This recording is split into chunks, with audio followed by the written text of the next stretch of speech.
KP excellent coaching में आप सभी का स्वागत और अभिनंदन करते हैं। जैसे कि आप सभी लोग जानते हैं कि हिंदी हर एक कंपटीशन में पूछी जा रही है, तो आज उसी के संदर्भ में हम लोग बात करेंगे और पहला चैप्टर हम लोग पढ़ने का प्रयास करेंगे वर्णमाला का। देखेंगे कि वर्णमाला हम किसे कहते हैं या वर्णमाला का स्वरूप किस प्रकार से हम जान पाएँ कि वर्णमाला किसे कहते हैं। तो जैसे कि दोस्तों आप सभी लोग जानते हैं कि वर्णमाला जो है दो शब्दों से मिलकर बना हुआ है, वर्ण और प्लस माला। जो वर्णमाला है ये दो शब्दों के योग से मिलकर बना हुआ है, वर्ण और प्लस माला। तो जैसे कि हम जानते हैं कि वर्ण किसे कहते हैं, इसके बारे में चर्चा करेंगे कि वर्ण क्या होते हैं और इनका स्वरूप कैसा होता है। तो जैसे कि हम जानते हैं कि भाषा की सबसे छोटी इकाई, भाषा की सबसे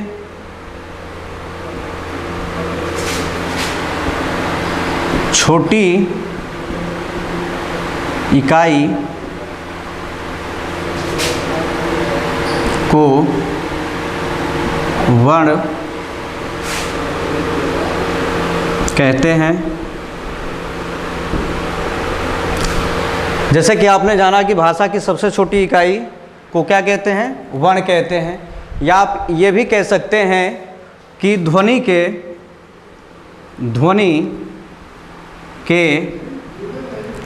लिखित रूप को वर्ण कहते हैं।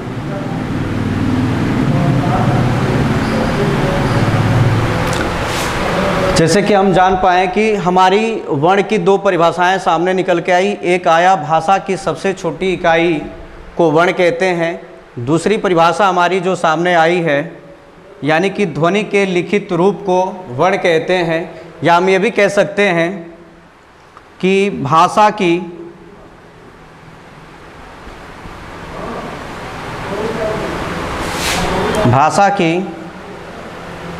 लघुत्तम इकाई को वर्ण कहते हैं। यानी कि एक तीसरी परिभाषा निकल के आ गई कि भाषा की लघुत्तम इकाई को वर्ण कहते हैं। यानी कि आपसे जब भी कंपटीशन में किसी भी प्रकार के प्रश्न यदि वर्ण से बनते हैं तो आपका पहला प्रश्न बन जाएगा कि वर्ण किसे कहते हैं। तो आप बता सकते हैं कि भाषा की सबसे छोटी इकाई को वर्ण कहते हैं। या आप कह सकते हैं कि ध्वनि के लिखित रूप को वर्ण कहते हैं। या आप ये भी कह सकते हैं कि भाषा की लघुत्तम इकाई को वर्ण कहते हैं।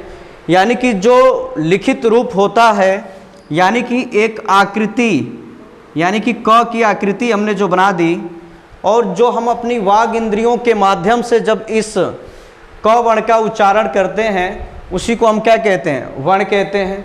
यानी कि भाषा की सबसे छोटी इकाई क्या होती है, क होती है, और इसी क को हम क्या कहते हैं, वर्ण कहते हैं।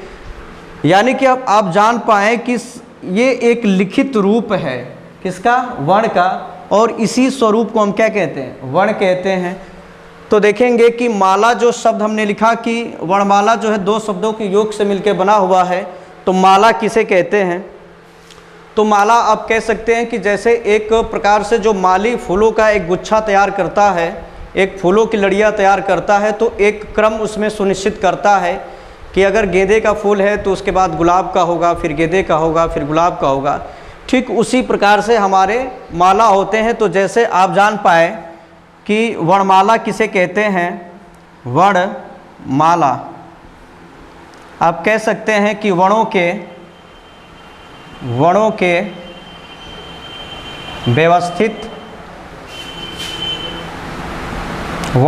व्यवस्थित समूह को वर्णमाला कहते हैं।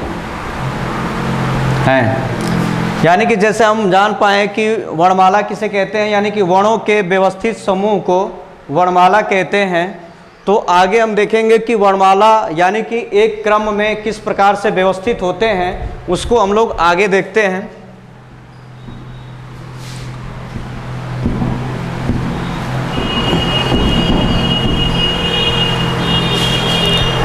यानी कि आपने देखा कि वर्णमाला किसे कहते हैं, यानी कि वर्णों के व्यवस्थित समूह को हम क्या कहते हैं, वर्णमाला कहते हैं। तो यानी कि एक वर्णों का व्यवस्थित समूह क्या होगा, क के बाद आपका आएगा ख के बाद ग के बाद घ और घ के बाद अंग। तो इसे हम क्या कहते हैं, एक वर्णों का व्यवस्थित समूह है और इसी को हम क्या कहते हैं, वर्णमाला कहते हैं। यानी कि क ख ग घ अंग ये एक वर्णों का व्यवस्थित समूह है और इसी समूह को हम क्या कहते हैं, वर्णमाला कहते हैं। तो जैसे आगे हम देखेंगे दोस्तों कि वर्ण के प्रकार, कि वर्ण कितने प्रकार के होते हैं। तो दोस्तों जो है ये वर्ण जो है हमारे दो प्रकार के होते हैं। पहला है आपका होता है स्वर और दूसरा होता है व्यंजन। तो वर्ण जब भी कंपटीशन में पूछे जाएंगे तो पूछ लिया जाएगा कि वर्ण के कितने भेद हैं। तो आप बता सकते हैं कि वर्ण के प्रकार या वर्ण के सोपान कितने होते हैं। तो आप बता सकते हैं कि वर्ण के प्रकार 2 होते हैं, वर्ण के भेद 2 होते हैं, वर्ण के सोपान 2 होते हैं, वर्ण के प्रकरण 2 होते हैं। यानी कि जिस भी कंडीशन में आपसे एग्जामिनर पूछना चाहें तो आपके पास जवाब होना चाहिए कि वर्ण के यदि सोपान पूछता है तो वर्ण के सोपान 2 होते हैं, वर्ण के भेद पूछना चाहें तब भी 2 होते हैं, वर्ण के प्रकार पूछना चाहें तब भी 2 होते हैं। तो हर कंडीशन में आपका आंसर क्या होना चाहिए, 2 होना चाहिए। तो जैसे हम पहले देखेंगे कि ये स्वर है और दूसरा हमारा क्या है, व्यंजन है। तो स्वर जो होते हैं हमारे, यानी कि स्वर किसे कहते हैं, तो यानी कि आप कह सकते हैं कि स्वतंत्र रूप से उच्चरित होने वाली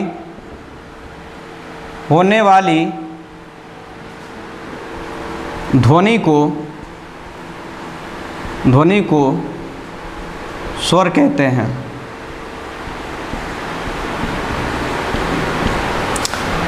जैसे कि आप देख पा रहे हैं दोस्तों कि हम किसे स्वर कहते हैं, यानी कि स्वतंत्र रूप से उच्चरित होने वाली ध्वनि को हम क्या कहते हैं, स्वर कहते हैं।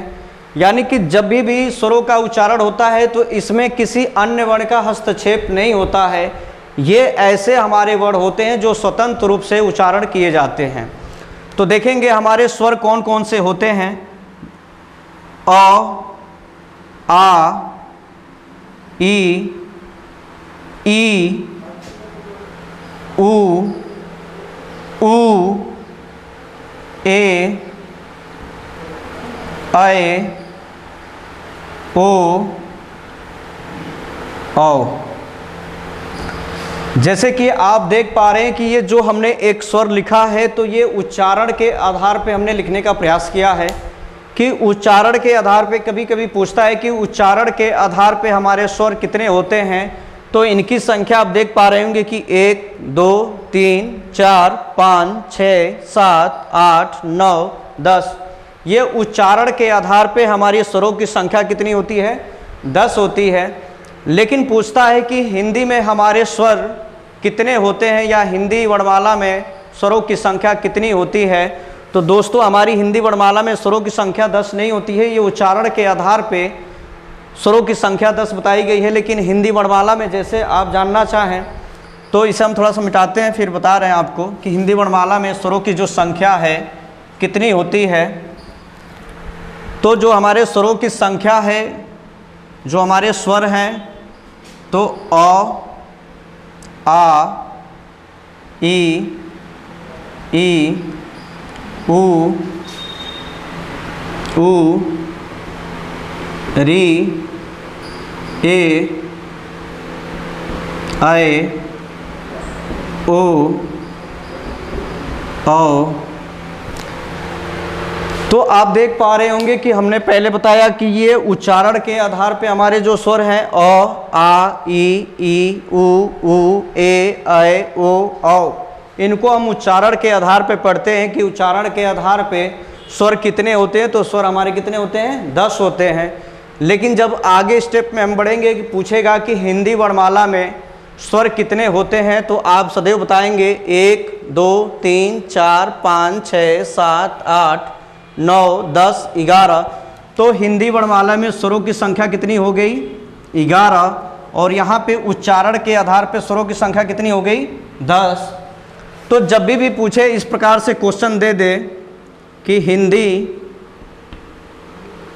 हिंदी में कुल स्वरों की संख्या कितनी होती है, तो इसका आंसर आप क्या बताएंगे? जब भी पूछे कि हिंदी में कुल स्वरों की संख्या कितनी होती है, तो आपका आंसर आना चाहिए कितने? 11। यानी कि आप जान सकते हैं कि जब भी हम हिंदी में स्वर पढ़ते हैं तो उनकी कुल संख्या जब भी पूछे तो देख रहे हैं कि आप पहले क्या पढ़े? आ, अ, आ, ई, उ, री, ए, ऐ, ओ, औ। यानी कि आप काउंट करेंगे तो इनकी संख्या 11 प्राप्त होती है। इसलिए आप कह सकते हैं कि हिंदी में कुल स्वरों की संख्या हमारी कितनी होती है? 11 होती है। फिर एक क्वेश्चन और बनता है आपका, यहाँ से क्वेश्चन आपको एग्जामिनर सिर्फ घुमाता है कि किस प्रकार से आप आंसर देते हैं। जैसे कि आप जानेंगे कि एक क्वेश्चन लिखेगा हिंदी वर्णमाला में कुल स्वरों की संख्या कितनी होती है। तो जब भी आपसे इस प्रकार से क्वेश्चन हो फिर कि हिंदी वर्णमाला में कुल स्वरों की संख्या कितनी होती है, तो आपका आंसर आना चाहिए कितने? 11। ऐसा नहीं करेंगे कि आप 13 को लगाएंगे, सदैव आपके कितने होते हैं? हिंदी में 11 होते हैं। अगर फिर इस प्रकार से अगर क्वेश्चन बन जाए कि स्वर की कुल संख्या कितनी होती है, तो इसका आपका आंसर होना चाहिए 13। यानी कि यहाँ सुनिश्चित नहीं है, ये सिर्फ पूछा है कि स्वर की कुल संख्या कितनी होती है। तो यहाँ सुनिश्चित नहीं है कि हिंदी का पूछा गया है, कि संस्कृत का पूछा गया है, कि पाली का पूछा गया है, कि प्राकृत का पूछा गया है, कि अपभ्रंश का पूछा गया है। तो इसलिए यहाँ पे सुनिश्चित नहीं हो पाता है कि किस स्वर के बारे में हमें बताना है। संस्कृत का बताना है कि हिंदी का बताना है, कि पाली का बताना है, कि संस्कृत का बताना है। तो यह सुनिश्चित जब नहीं है, तो उस कंडीशन में हम जब भी स्वरों की संख्या ज्ञात करेंगे तो सदैव आपके क्या होंगे? 13। यानी कि जब भी स्वर की कुल संख्या कितनी होती, इस प्रकार से क्वेश्चन हो तो आपका जवाब होना चाहिए 13। लेकिन जैसे ही आपका पूछे कि हिंदी वर्णमाला में कुल स्वरों की संख्या कितनी होती है, तो 11 होती है। क्योंकि आप जानते हैं कि यहाँ जो जोड़ा गया है, आपका जो हिंदी शब्द जोड़ दिया गया यहाँ, तो ये इंगित करता है कि हिंदी में ही सिर्फ स्वरों की संख्या आपको बतानी है। तो टोटल आप संख्या कितनी काउंट करेंगे? 11 काउंट करेंगे। आशा करते हैं कि ये आपको इतनी जो चीज़ें बताई गई ये समझ में आ गई होंगी। फिर आगे और हम लोग चलते हैं कि स्वर जैसे व्यंजन आपको बताने अभी बाकी हैं, तो पहले हम लोग स्वरों को ही समाप्त कर लें, फिर व्यंजन के बारे में अगली कक्षा में पढ़ा जाएगा। तो जैसे कि हम जानते हैं कि स्वर स्वतंत्र रूप से बोले जाने वाले वर्ण क्या कहलाते हैं? स्वर कहलाते हैं। तो आप कह सकते हैं कि स्वर के भेद, यानी कि स्वर के हमारे कितने भेद हैं, तो आप जान सकते हैं कि स्वर को जो है 3 भागों में बांटा गया है। पहला आपका आएगा ह्रस्व स्वर, दूसरा होता है आपका दीर्घ स्वर, और तीसरा होता है आपका प्लुप्त स्वर।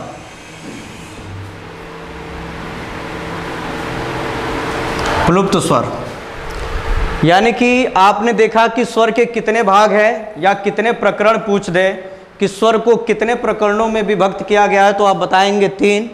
अगर पूछे कि स्वर के कितने प्रकार होते हैं तब भी 3। पूछे कि स्वर के कितने भेद होते हैं तब भी आपका आंसर होना चाहिए 3। जैसे कि आप देख पा रहे हैं कि पहले को हम क्या कहते हैं, ह्रस्व स्वर कहते हैं, दूसरे को दीर्घ स्वर कहते हैं और तीसरे को प्लुप्त स्वर कहते हैं। अगर आपसे मान लीजिए पूछ ले कि स्वर हमारे कितने प्रकार के होते हैं तो आपका आंसर होना चाहिए 3 प्रकार के होते हैं। तो पहला जो आप देख रहे हैं यहाँ पे, ये आपका जो स्वर आया है ह्रस्व स्वर, इसके अपने कुछ उपनाम भी हैं। जैसे कि आप जान सकते हैं ह्रस्व स्वर को ही हम क्या कहते हैं, मूल स्वर कहते हैं। इसी स्वर का एक दूसरा नाम है क्या, एक मात्रिक स्वर। एक मात्रिक स्वर। फिर इसका एक और नाम दे सकते हैं आप, लघु स्वर। फिर आप इसे कह सकते हैं छोटा स्वर। तो आपसे मान लीजिए आपने सिर्फ पढ़ा कि ह्रस्व स्वर क्या है, लेकिन अगर पूछ ले कि मूल स्वर किसे कहते हैं, एक मात्रिक स्वर किसे कहते हैं, या लघु स्वर किसे कहते हैं, या छोटा स्वर किसे कहते हैं, तो आप इनके बारे में भी जानकारी रखें कि हम ह्रस्व स्वर को ही मूल स्वर कहते हैं, मूल स्वर को ही एक मात्रिक स्वर कहते हैं, एक मात्रिक स्वर को ही लघु स्वर कहते हैं और लघु स्वर को ही छोटा स्वर कहते हैं। या आप ये भी कह सकते हैं कि छोटा स्वर जो होता है उसको ह्रस्व स्वर कहते हैं, लघु स्वर को भी ह्रस्व स्वर कहते हैं, फिर एक मात्रिक स्वर को भी ह्रस्व स्वर कहते हैं और मूल स्वर को भी क्या कहते हैं, ह्रस्व स्वर कहते हैं। ह्रस्व का मतलब ही होता है छोटा। यानी कि आप कह सकते हैं कि जैसे हमने देखा कि ये मूल स्वर है, एक मात्रिक स्वर है, लघु स्वर है, छोटा स्वर है, तो इसके बारे में आपको हम बताएंगे कि किस प्रकार से ये एक मात्रिक हुआ, मूल कैसे हुआ और छोटा कैसे है, इसके बारे में आगे चर्चा करते हैं। जैसे कि आप जानते हैं कि ह्रस्व स्वर कैसे कहते हैं, यानी कि आप कह सकते हैं इसकी परिभाषा होगी कि जिन स्वरों का उच्चारण करते समय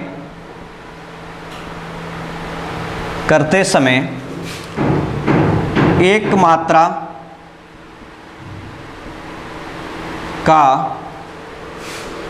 का समय लगे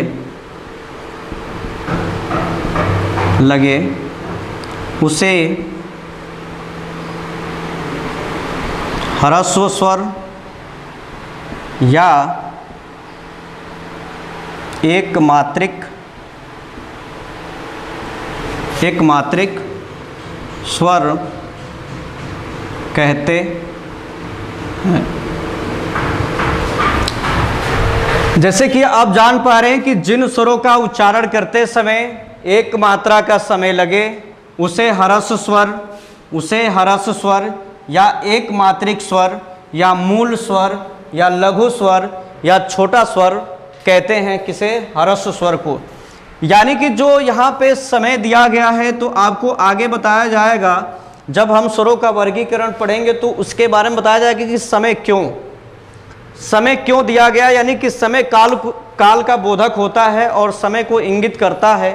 तो किस अवस्था में वहाँ इंगित करेगा, जब हम स्वरों का वर्गीकरण आगे पढ़ेंगे तो इसके बारे में बताया जाएगा। पहले आप जानिए कि ह्रस्व स्वर होते कौन से हैं और इनको मूल स्वर ही क्यों कहा गया, इनको एक मात्रिक स्वर क्यों कहते हैं।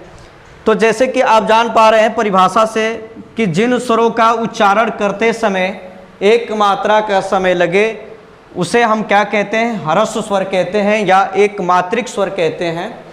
तो जैसे आप जान पाएंगे कि ह्रस्व जो स्वर होते हैं हमारे अ, ई, उ और री। तो आप जैसा कि देख पा रहे हैं कि ये जो ह्रस्व स्वर है कौन कौन से हमारे हैं, अ, ई, उ और री, ये हमारे ह्रस्व स्वर होते हैं और इन्हीं को हम क्या कहते हैं, मूल स्वर भी कहते हैं, इन्हीं को एक मात्रिक स्वर भी कहते हैं, इन्हीं को लघु स्वर भी कहते हैं, और इन्हीं को हम छोटा स्वर भी कहते हैं। यानी कि आप देख पा रहे हैं कि ह्रस्व जो स्वर हैं, अ है, ई है, उ है और री है, इनकी संख्या यदि पूछ ले, इस प्रकार से दे दे कि एक मात्रिक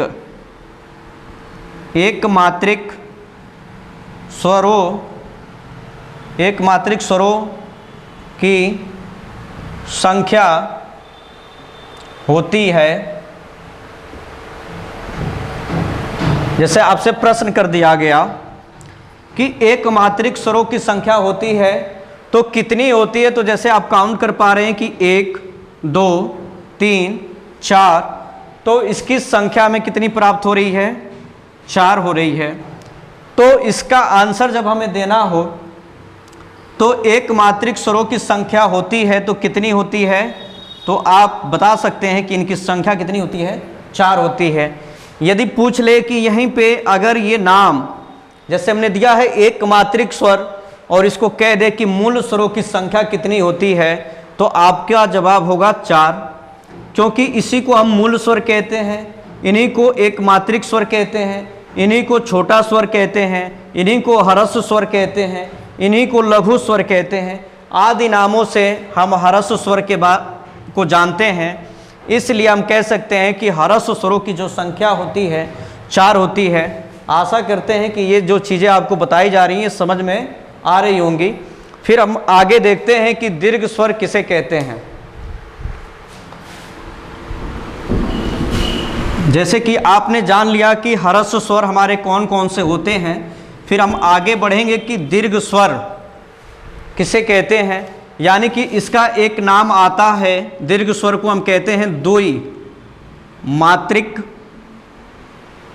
द्विमात्रिक स्वर, इसका नाम होता है। इसे हम क्या कह सकते हैं, एक तो दीर्घ स्वर कह सकते हैं, फिर हम कह सकते हैं द्विमात्रिक स्वर है, फिर हम कह सकते हैं इसी को हम क्या कह सकते हैं, गुरु स्वर, फिर इसी को हम कह सकते हैं संधि स्वर। आदि नामों से ये जाने जाते हैं। जब भी ये स्वर आपके पूछे जाएंगे कि दीर्घ स्वर किसे कहते हैं, या द्विमात्रिक स्वर कौन से होते हैं, या गुरु स्वर कौन से होते हैं, या संधि स्वर कौन से होते हैं, तो आपको ज्ञात होना चाहिए कि दीर्घ स्वर को ही द्विमात्रिक स्वर कहते हैं, और दीर्घ स्वर को ही गुरु स्वर कहते हैं, और दीर्घ स्वर को ही संधि स्वर कहते हैं। तो ये तो हो गए इनके उपनाम। और हम जानेंगे कि संधि स्वर क्यों कहा गया, गुरु स्वर क्यों कहते हैं, द्विमात्रिक स्वर क्यों कहते हैं, या दीर्घ स्वर क्यों कहते हैं। तो ये तो हो गए इनके नाम। आइए देखते हैं इनकी परिभाषा क्या होती है कि हम दीर्घ स्वर किसे कहते हैं। यानी कि आप कह सकते हैं दीर्घ स्वर के बारे में कि जिन स्वरों का उच्चारण करते समय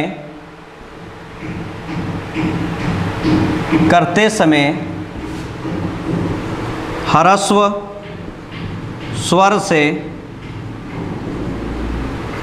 अधिक समय लगे उसे दीर्घ स्वर या द्विमात्रिक स्वर कहते हैं। जैसे कि आपने जान लिया ह्रस्व स्वर कौन से होते हैं जिसमें एक मात्रा का समय लगता है। हमने परिभाषा लिखा दीर्घ स्वर की कि जिन स्वरों का उच्चारण करते समय ह्रस्व स्वर से क्या हो, अधिक समय लगे, यानी कि इस ह्रस्व स्वर से अधिक समय लगे उसे हम क्या कहते हैं, दीर्घ स्वर कहते हैं, या द्विमात्रिक स्वर कहते हैं, या आप कह सकते हैं कि गुरु स्वर कहते हैं, या कह सकते हैं कि संधि स्वर कहते हैं। यानी कि दीर्घ स्वर आपके वो स्वर होते हैं कि जिनमें क्या होते हैं, 2 मात्राओं का उच्चारण हमें करना होता है, और जिसमें क्या होते हैं, ह्रस्व स्वर से अधिक समय लगता है उसी को हम क्या कहते हैं, दीर्घ स्वर कहते हैं। तो जैसे कि हम देखेंगे कि हमारे दीर्घ स्वर कौन कौन से होते हैं, तो आ, बड़ी ई, बड़ा ऊ, ए, ऐ, ओ, औ। यानी कि जैसे आप देख पा रहे हैं कि जो हमारे दीर्घ स्वर होते हैं आ, बड़ी ई, बड़ा ऊ, ए, ऐ, ओ, औ, यानी कि देख पा रहे हैं कि जो ये हमारे स्वर आए हुए हैं एक क्रम से आए हुए हैं, तो इन्हीं को हम क्या कहते हैं, दीर्घ स्वर कहते हैं। यानी कि इन्हीं को हम क्या कहते हैं, द्विमात्रिक स्वर भी कहते हैं। और इनकी संख्या जो होती है कितनी है, 7 है। आप काउंट कर पा रहे हैं कि 1 2 3 4 5 6 7। अगर आपसे पूछे कि दीर्घ स्वरों की संख्या कितनी होती है तो कितनी होती है, 7 होती है। तो जब भी आपसे दीर्घ स्वर के बारे में पूछे तो इनकी संख्या के बारे में पूछे तो आप बता सकते हैं कि इनकी संख्या 7 होती है। और इसमें 2 मात्रा का समय कैसे लगता है इसको हम देखें। जैसे हमने कहा ह्रस्व स्वर आपका अ होता है, तो ये सिर्फ 1 मात्रा है। यानी कि ह्रस्व स्वर का उच्चारण हम सिर्फ किससे कर रहे हैं, अ से। तो जैसे ही हम क्या करते हैं कि अगर एक अ प्लस अ कर दिए तो एक आ आपका ये और दूसरा ये, तो एक को हम क्या कह रहे हैं, ह्रस्व स्वर कर रहे हैं। और जब दोनों मिलके, ये दोनों मिलने के योग से क्या हो गया, आ का निर्माण हुआ। तो इसलिए इसकी उच्चारण अवस्था क्या होती है, बदल जाती है और इसमें क्या होते हैं, अधिक समय लगते हैं। यानी कि एक आ अगर आप 2 सेकंड में उच्चारण करते हैं तो इस आ को उच्चारण करने में भी 2 सेकंड लगेगा। तो जब इन दोनों के योग से आ का निर्माण होता है तो इसका आ का निर्माण हुआ तो 4, संख्या 4 में ज्ञात हो रही है। तो जाहिर सी बात है कि अ का उच्चारण अगर आप 2 सेकंड में करते हैं तो फिर इस का उच्चारण करते हैं तो 2 सेकंड ऐसा भी लगेगा। तो टोटल आपका उच्चारण करने में 4 सेकंड लग रहा है। इसलिए इसको हम कह सकते हैं कि आ का उच्चारण करते समय ह्रस्व स्वर की अपेक्षा इसमें दीर्घ में क्या होते हैं, अधिक समय लगते हैं। इसलिए इसको आ कहेंगे। फिर ये क्या होता है, ई। सेम उसी तरीके से बनेगा। अगर हम कहते हैं ई प्लस ई के योग से क्या बनेगा, बड़ी ई बनेगा। यानी कि इसका भी उच्चारण जो है दीर्घ के तरह हो रहा है। यानी कि जब भी उच्चारण करेंगे तो ये ई का उच्चारण जो अवस्था है तो ये भी आपका क्या हो जाएगा। आशा करते हैं कि आपको समझ में आ रहा होगा कि कैसे हम उच्चारण करते हैं। तो एक बार और देख लीजिए आप। जैसे हमने कहा एक ई आपका छोटा ई ये होता है ह्रस्व, प्लस एक और ले लिए ह्रस्व का। जब एक ह्रस्व प्लस दूसरा ह्रस्व दोनों के योग से बना तो बड़ी ई का निर्माण करते हैं। ये दोनों ही क्या हो गए, बड़ी ई हो गए। अगर छोटा ह्रस्व मिला फिर छोटा ह्रस्व तो एक बड़ा दीर्घ का निर्माण करते हैं। तो इसका उच्चारण करने में कम समय लगेगा, इसका भी उच्चारण करने में कम समय लगेगा। लेकिन जब दोनों के योग से ये बना है तो ह्रस्व की अपेक्षा क्या होगा, इसमें अधिक समय लगेगा। इसलिए हम इसको कहते हैं दीर्घ स्वर कहते हैं। आशा करते हैं कि ये आपको सारी चीज़ें समझ में आ रही होंगी। जैसे कि हमने कहा कि इसे संधि स्वर क्यों कहते हैं, तो अभी आगे आपको बताएंगे। पहले हम चाहते हैं कि दीर्घ स्वर इतना आपको समझ में आ गया होगा, तो फिर थोड़ा सा दीर्घ स्वर को और छोटा कर देते हैं, उसका वर्गीकरण कर देते हैं कि आपकी जो भी भ्रामक स्थितियां हो वो समाप्त हो जाए। जैसे कि हम जानते हैं कि दीर्घ स्वर को 2 भागों में बांट के पढ़ा जा सकता है। पहला मूल दीर्घ और दूसरा संयुक्त स्वर, या आप कह सकते हैं संयुक्त दीर्घ स्वर, या आप इसी को कह सकते हैं मिश्रित स्वर। दो भागों में बांटने का तात्पर्य ये है कि आपको सारी चीज़ें स्पष्ट हो जाएंगी कि दीर्घ स्वर जो है हमारे दो प्रकार से क्यों हुए और इनको दो प्रकार से बांटने का रीज़न क्या है। जैसे कि हम जान पा रहे हैं कि पूछता है कि निम्नलिखित में से संयुक्त स्वर है, तो जो भी संयुक्त स्वर के अंतर्गत आएगा या संयुक्त दीर्घ स्वर के अंतर्गत या मिश्रित स्वर के अंतर्गत आएगा, तो अभी हम लोग देखेंगे। पहले हम देखते हैं कि ये आपका जो दीर्घ स्वर आया है, यानी कि जो दीर्घ को हमने बांटा दो भागों में, मूल दीर्घ और संयुक्त स्वर के रूप में जो बांटा है, तो मूल दीर्घ क्या होते हैं, यानी कि जिनकी उत्पत्ति ह्रस्व स्वरों के योग से होती है, यानी कि जिसकी उत्पत्ति हम कह सकते हैं या इसकी परिभाषा बना सकते हैं कि जिन स्वरों की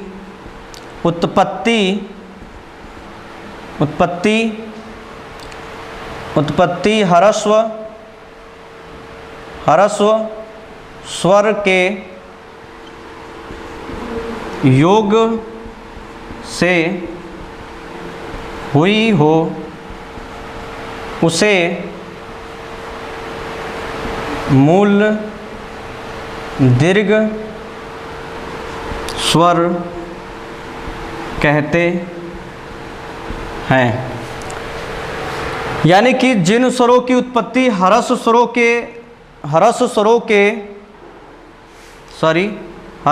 के योग से हुई हो उसे मूल दीर्घ स्वर कहते हैं। तो जैसे आप जान पा रहे हैं कि ह्रस्व स्वर हमारे कौन कौन से थे, अ, ई, उ और री स्वर थे, उन्हीं से मिलके हमारे जो है मूल दीर्घ स्वर का निर्माण होता है। तो जैसे परिभाषा से ये आपको स्पष्ट हो गया होगा कि जिन स्वरों की उत्पत्ति ह्रस्व स्वरों के योग से हुई हो उसे हम क्या कहते हैं, मूल दीर्घ स्वर कहते हैं। तो देखते हैं कि मूल दीर्घ स्वर हमारे कौन कौन से होते हैं और उनकी संख्या क्या होती है। यानी कि जान पाएंगे कि जैसे हमने कहा था कि ह्रस्व स्वरों के योग से, ये पहला ह्रस्व फिर ये दूसरा ह्रस्व, इन दोनों के योग से क्या बन गया, आ, तो इसे हम कहते हैं मूल दीर्घ स्वर। फिर उसी प्रकार से ई प्लस ई के योग से क्या बना, बड़ी ई, ये हो गया आपका दूसरा जो है। फिर आप कह सकते हो कि ऊ प्लस ऊ के योग से बड़ा ऊ का निर्माण होता है। यानी कि हमने कहा था कि जिन स्वरों का यानी कि योग कैसा होना चाहिए, ह्रस्व के योग, यानी कि ये दोनों ही वर्ण आपके क्या हैं, ह्रस्व के हैं। इन दोनों वर्णों के योग से आ का निर्माण हुआ, इसलिए इसे हम कहते हैं मूल दीर्घ स्वर। ई को भी कहते हैं मूल दीर्घ और ऊ को भी कहते हैं क्या, मूल दीर्घ। यानी कि ये मूल का मतलब होता है जो जड़ है, तो ह्रस्व ही क्या है, इनके जड़ होते हैं। ऊ क्या है, ह्रस्व का है, ई क्या है, ह्रस्व का है, अ क्या है, ह्रस्व का है। ठीक उसी प्रकार से अगर आप एक और देखना चाहें तो री प्लस री के योग से क्या बनता है, बड़ी री का निर्माण होता है, इसे भी आप कह सकते हैं। लेकिन ये संस्कृत में पढ़ा जाता है, तो ये आपका क्या होता है, इसको हम कहते हैं दीर्घ। तो दीर्घ तो बनने के लिए बनता है, लेकिन दीर्घ जब भी इसका होता है तो ली के आकार में होता है, इसलिए इसे हिंदी में हमें नहीं पढ़ना होता। आप बस इतना जानिए कि जो हिंदी में है आपके जो तीन स्वर आए हैं, आ, बड़ी ई, बड़ा ऊ, इन्हीं को हम क्या कहते हैं, मूल दीर्घ स्वर कहते हैं। आशा करते हैं कि ये सारी चीज़ें आपको समझ में आ रही होंगी। फिर देखेंगे कि संयुक्त स्वर किसे कहते हैं। जैसे आपने देखा कि दीर्घ स्वरों की संख्या कितनी थी, 7 थी। तो आपने देखा होगा कि ए, आए, ओ, औ, ये जो हमारे स्वर आए हैं, तो इनको हम क्या कहते हैं, आप कह सकते हैं इनको हम क्या कह सकते हैं, संयुक्त स्वर कह सकते हैं, संयुक्त दीर्घ स्वर कह सकते हैं, या मिश्रित स्वर कह सकते हैं। यानी कि एक परिभाषा आप दे सकते हैं, इसको मिटा देते हैं। एक परिभाषा आप दे सकते हैं कि संयुक्त स्वर, यानी कि जो आप ये संयुक्त स्वर देख रहे हैं,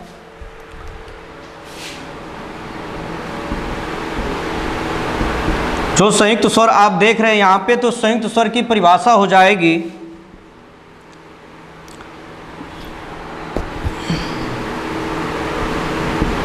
दो स्वरों के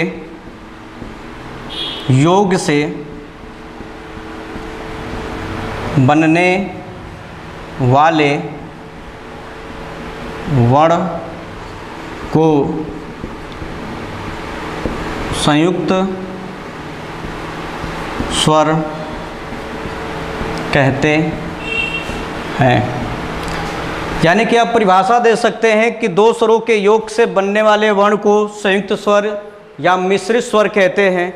तो ये जो दो लिखा है, दो स्वरों के योग से, कैसे हमारे दो स्वर, कौन से दो स्वर ऐसे आएंगे जिनसे हमारे संयुक्त स्वर का क्या हो जाएगा, निर्माण होगा।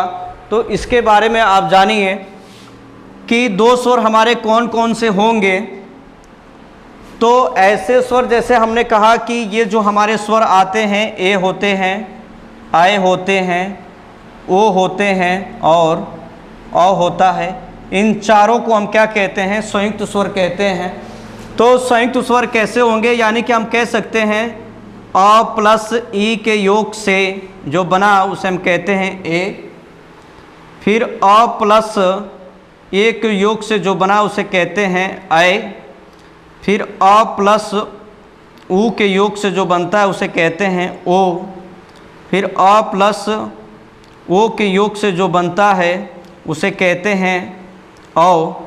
तो जैसे कि आप देख पा रहे हैं कि संयुक्त क्यों होता है, यानी कि अ एक ये आपका स्वर हो गया। हमने कहा ना कि दो स्वरों के योग से, दो स्वरों के योग से जो है संयुक्त स्वर का निर्माण होता है। तो आप देख पा रहे हैं एक आपका स्वर अ है और दूसरा आपका ई है। तो ये दोनों के योग से जो मिलके बना वो क्या बन गया, ए बन गया। ठीक उसी प्रकार से अ प्लस ए के योग से क्या बन गया, ऐ, फिर अ प्लस उ के योग से बन गया ओ, फिर अ प्लस औ के योग से क्या बन गया, औ। तो इन्हीं को हम क्या कहते हैं, संयुक्त स्वर कहते हैं। अगर आपसे पूछ ले कि संयुक्त स्वरों की संख्या कितनी होती है, तो 4 होती है। जैसे कि आप देख पा रहे हैं कि 1 2 3 4, तो संयुक्त स्वरों की संख्या कितनी हो जाएगी, 4 हो जाएगी। तो यहाँ से एक प्रकार से क्वेश्चन पूछा जाता है, आप देख पाएँ और उसको समझें कि कैसे इनको क्यों पढ़ने की आवश्यकता हमें पड़ी कि संयुक्त स्वर हमारे एक अलग हैं, फिर मूल दीर्घ आपके अलग हैं। 2 भागों में दीर्घ को क्यों बांटा गया, इसका रीज़न था कि 2 भागों में क्यों बांटा गया। जैसे इस प्रकार से यहाँ पे एक प्रश्न की श्रृंखला तैयार होती है। यहाँ से प्रश्न बार बार पूछे जाते हैं कि निम्नलिखित में से, निम्नलिखित में से एक दीर्घ स्वर है। इसके 4 ऑप्शन दे दिए जाएंगे, 1 2 3 और ये हो गए 4। फिर एक और क्वेश्चन बनेगा आपका, निम्नलिखित में से,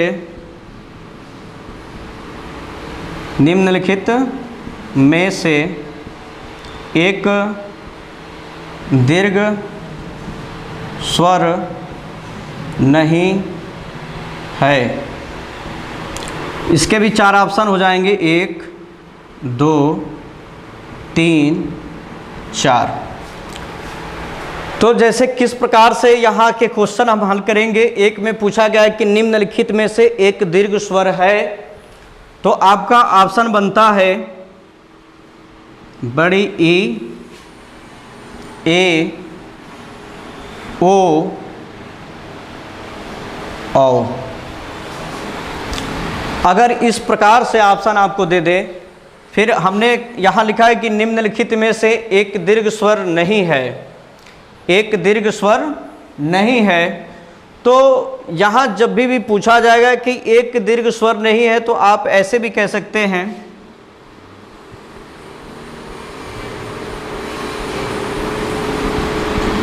उ, ऐ,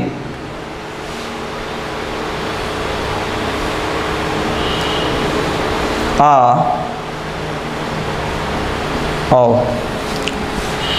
जैसे कि आपने पढ़ा कि दीर्घ स्वरों की संख्या 7 होती है, तो उसको मूल दीर्घ और संयुक्त दीर्घ में बांटने की आवश्यकता इन्हीं क्वेश्चन के आधार पे हो जाता है। और ये आपके आए एग्जामों में पूछे जाते हैं और पूछे भी गए हैं। आप कोई भी प्रैक्टिस सेट उठा के देख लीजिए, इस प्रकार के क्वेश्चन हूबहू आपको मिलेंगे। तो बताने का जरिया ये था कि जब भी हम दीर्घ स्वर को दो भागों में बांटे हैं तो उसका रीज़न यही था कि निम्नलिखित में से एक दीर्घ स्वर है। तो आप देख पा रहे हैं कि ये भी दीर्घ है, ये भी आपका दीर्घ है, ये भी दीर्घ है और ये भी दीर्घ है, यानी कि ई, ए, ओ, औ ये चारों ही दीर्घ हैं। तो पूछा क्या है कि निम्नलिखित में से एक दीर्घ स्वर है। तो उस कंडीशन में आपको हमने बताया था कि जब भी जो हमारे मूल दीर्घ स्वरों की संख्या होती है 3 होती है। पहला आ, दूसरा बड़ी ई और तीसरा जो है बड़ा ऊ, इनको हम मूल दीर्घ कहते हैं। तो इसलिए आपका जो दीर्घ का ऑप्शन होगा ये आपका सही होगा ई, क्योंकि ये आपके जो ऑप्शन आए हुए हैं ए, ओ और ये औ, ये तीनों ही स्वर आपके संयुक्त स्वर होते हैं। इसलिए इनको दीर्घ स्वर हम नहीं कह सकते। इसलिए इनको हम क्या कह सकते हैं? दीर्घ स्वर नहीं कह सकते, क्योंकि इनको हम संयुक्त स्वर में रखते हैं। इसलिए एग्जामिनर क्या करता है कि सदैव आंसर आपका ई को मानेगा और ए, ओ, औ को कहता है कि ये संयुक्त स्वर होते हैं, इसलिए आपका आंसर क्या हो जाएगा? ई हो जाएगा। फिर ठीक उसी प्रकार से हमने यहाँ पूछा है कि निम्नलिखित में से एक दीर्घ स्वर नहीं है। तो यहाँ आप देख पा रहे हैं कि यहाँ भी आपका दीर्घ है, यहाँ भी दीर्घ है, यहाँ भी दीर्घ है और यहाँ भी दीर्घ है। और पूछा गया है कि निम्नलिखित में से एक दीर्घ स्वर नहीं है। सॉरी, ऑप्शन गलत हो गए हैं।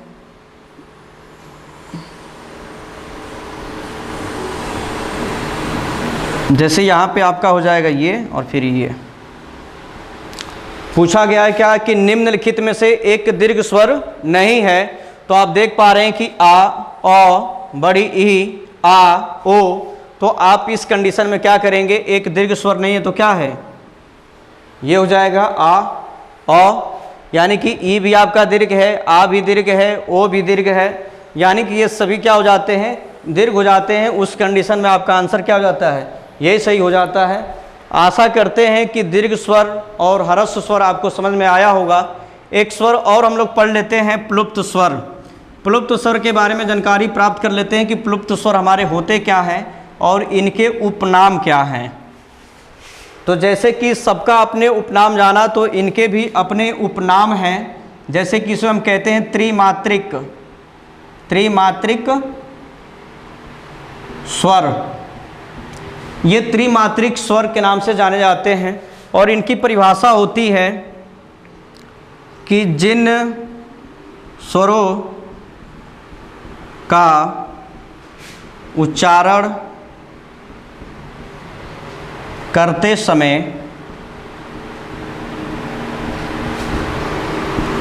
दीर्घ स्वर से अधिक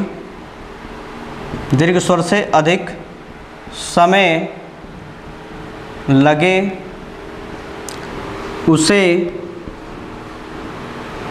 प्लुप्त स्वर या त्रिमात्रिक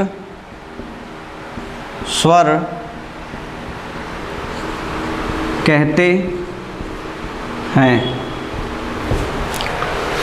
जैसे कि आप देख पा रहे होंगे कि प्लुप्त स्वर किसे कहते हैं, यानी कि जिन स्वरों का उच्चारण करते समय दीर्घ स्वर से क्या हो? अधिक समय लगे। दीर्घ स्वर से क्या हो? अधिक समय लगे, उसे हम प्लुप्त स्वर या त्रिमात्रिक स्वर कहते हैं। यानी कि जब भी प्लुप्त स्वर के बारे में पूछा जाए कि प्लुप्त स्वर क्या होते हैं, तो आप बताएंगे कि जिन स्वरों का उच्चारण करते समय ह्रस्व स्वर से क्या, दीर्घ स्वर से क्या हो? अधिक समय लगे, उसे हम कहते हैं प्लुप्त स्वर या त्रिमात्रिक स्वर कहते हैं। और देखेंगे कि प्लुप्त स्वर की पहचान क्या होती है। परिभाषा आपको स्पष्ट हो गया होगा कि जिन स्वरों का उच्चारण करते समय दीर्घ स्वर से अधिक समय लगे उसे प्लुप्त स्वर या त्रिमात्रिक स्वर कहते हैं। तो देखते हैं कि त्रिमात्रिक स्वर या प्लुप्त स्वर का प्रयोग कहाँ और कैसे किया जाता है और इनका पहचान क्या है।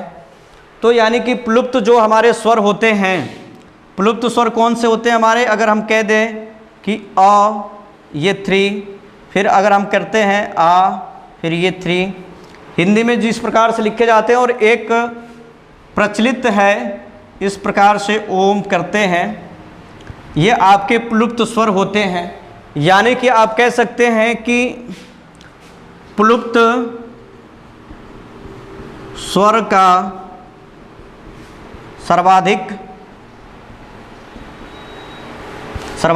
प्रयोग वेदों में किया जाता है। यानी कि एक पॉइंट निकल के आया, पूछेगा कि प्लुप्त स्वर का प्रयोग कहाँ किया जाता है, तो इसका सर्वाधिक प्रयोग जो हुआ है कहाँ हुआ है, वेदों में हुआ है। या आप ये भी कह सकते हैं किस स्वर का प्रयोग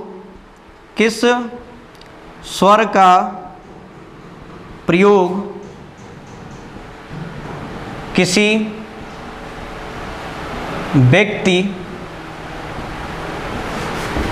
व्यक्ति को पुकारने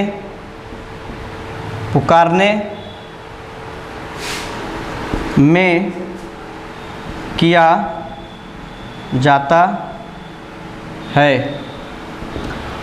तो देखिए लिखा है कि प्लुप्त स्वर का सर्वाधिक प्रयोग वेदों में किया जाता है। फिर लिखा गया है कि किस स्वर का प्रयोग किसी व्यक्ति को पुकारने में किया जाता है, तो इसका आंसर होगा आपका प्लुप्त स्वर का। प्लुप्त स्वर का प्रयोग हम क्या करते हैं, प्रयोग करते हैं किसी व्यक्ति को पुकारने में। फिर एक पॉइंट और निकल के आता है कि इसका प्रयोग यानी इसका कहने का मतलब यह है कि प्लुप्त स्वर का प्रयोग यानी कि इसका का मतलब क्या है, प्लुप्त स्वर का प्रयोग या त्रिमात्रिक स्वर का प्रयोग। इसका प्रयोग नाटक व संवाद में किया जाता है। तो देखिए यहाँ से 3 टाइप के क्वेश्चन आपसे पूछे जाएंगे और तीनों टाइप हमने लिख दिया है। एक चौथा टाइप आपका ये है, एग्जाम्पल ही डायरेक्ट पूछ लिए जाएंगे कि प्लुप्त स्वर क्या है। तो प्लुप्त स्वर के बारे में हमने आपको परिभाषित किया कि जिन स्वरों का उच्चारण करते समय दीर्घ स्वर से क्या हो, अधिक समय लगे, उसे हम प्लुप्त स्वर या त्रिमात्रिक स्वर कहते हैं। या ये एग्जाम्पल उसके हो गए। और जब हमने कहा कि इसका प्रयोग यानी कि प्लुप्त स्वरों का सर्वाधिक प्रयोग वेदों में किया जाता है, पहला डायरेक्ट आपसे पूछ लेगा कि प्लुप्त स्वर का सर्वाधिक प्रयोग कहाँ किया जाता है, तो आप बताएंगे वेदों में किया जाता है। फिर आपसे दूसरा क्वेश्चन बन सकता है कि किस स्वर का प्रयोग किसी व्यक्ति को पुकारने में किया जाता है, तो आंसर हो जाएगा प्लुप्त स्वर का प्रयोग जो है किसी व्यक्ति को पुकारने में किया जाता है।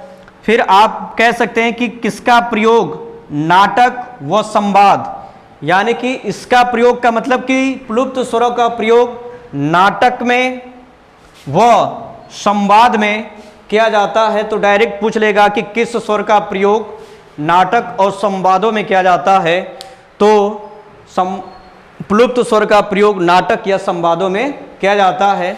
आशा करते हैं दोस्तों कि आपको स्वरों के बारे में सारी जानकारी मिल गई होगी और जो हमने पढ़ाया वो आपको समझ में आया होगा। अगर ये आपको समझ में आ गया होगा तो लाइक और शेयर करना ना भूलें। धन्यवाद।